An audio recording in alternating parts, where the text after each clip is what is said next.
Assalamualaikum, salam perjuangan. Saya Amir Syafiq, Syir Aiming, calon N48 Parti PSM. Unilah saya, calon cat tangan. Sebenarnya gementar tu lebih kepada bagaimana saya telah terima tanggungjawab daripada parti. Itulah sebenarnya gementar tu. Tapi kalau untuk berjumpa dengan rakyat, untuk berkomunikasi dengan rakyat, untuk menyampaikan apa itu parti punya polisi, parti punya ideologi, bagi saya tak ada gementar lah. Dia punya keyakinan tu sebenarnya 50-50 lah. PH pun ada peluang 50-50, BN pun ada peluang 50-50, Bersama pun ada peluang 50-50, termasuklah PSM sendiri. Secara satu parti, kita amat menyokong kerja-kerja baik yang dilakukan oleh YB Marina, dan kami memang respect lah YB Marina ni, apa yang telah dilakukan kepada masyarakat Skudai, apa yang dia telah bantu masyarakat Skudai, apa yang diperlukan oleh masyarakat dia tahu. Apa perkara yang diperlukan ataupun masalah dia turun padang. Namun, dia punya namun itu, berlakunya pertengkaran ataupun ada perselisihan faham dalam parti DAP itu sendiri, dalaman sendiri, telah menyebabkan satu vacuum kuasa. Satu wakil rakyat yang baik kerjanya, tapi akhirnya meletak jawatan daripada politik, langsung tak nak buat apa-apa kerja politik. Jadi, PSM kita nampak ada vacuum tu, yang mana kita yakin dengan track record kita boleh penuhi vacuum yang ditinggalkan oleh YB Marina. Disebabkan itulah kami masuk bertanding lah.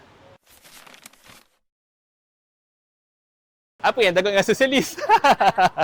Okey ya, itulah sebenarnya apa sosialis tu adalah bukanlah benda yang menentukan. Sebenarnya dia adalah rakyat Malaysia ni, dia memerlukan sosialis ini.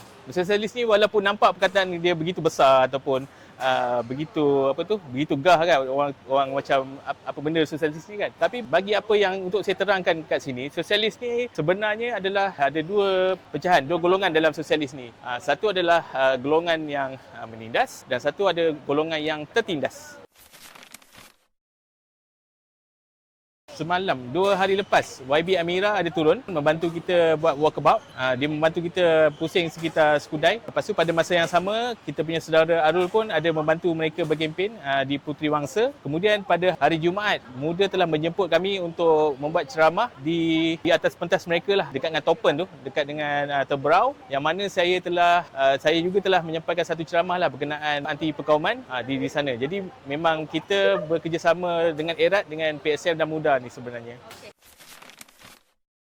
Perkara-perkara yang kita highlight dalam kita punya manifesto tu adalah perumahan yang mampu milik, lepas tu pembangunan yang seimbang dengan alam sekitar, dan juga peluang-peluang pekerjaan dan juga pendidikan selepas bekerja untuk kaum muda. Saya marhain, awak marhain, mereka semua pun marhain. Adalah orang-orang biasa. Orang-orang yang mendapat gaji, bekerja kan, dia telah menggamblingkan dia punya tenaga untuk mendapat upah, untuk mendapatkan mendapat upah, mendapat apa-apa yang diperlukan lah untuk kita meneruskan kehidupan kita. Kadang-kadang tu, bukannya kadang-kadang, dah memang selalu tak mencapai apa yang cukup pun kan. Jadi apabila hak-hak ini dinafikan, itulah di mana PSM akan memperjuangkan hak-hak ini. Kita akan pastikan rakyat-rakyat Marhain ini mendapat apa yang mereka gamblingkan, apa yang mereka telah keluarkan.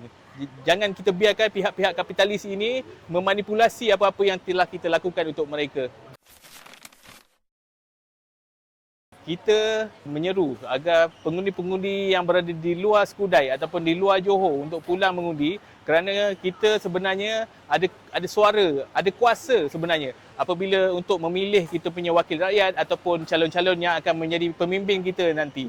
Bayangkan, kita buat salah pilihan, jadi 5 tahun tu kita bergolok gadai. Kalau kita salah buat pilihan, apa hak kita pun terpaksalah dilupakan untuk 5 tahun akan datang. Jadi pulanglah mengundi, jangan buang undi anda, jangan bazirkan undi anda, baliklah mengundi. Pulanglah ke rumah, pulanglah ke kampung.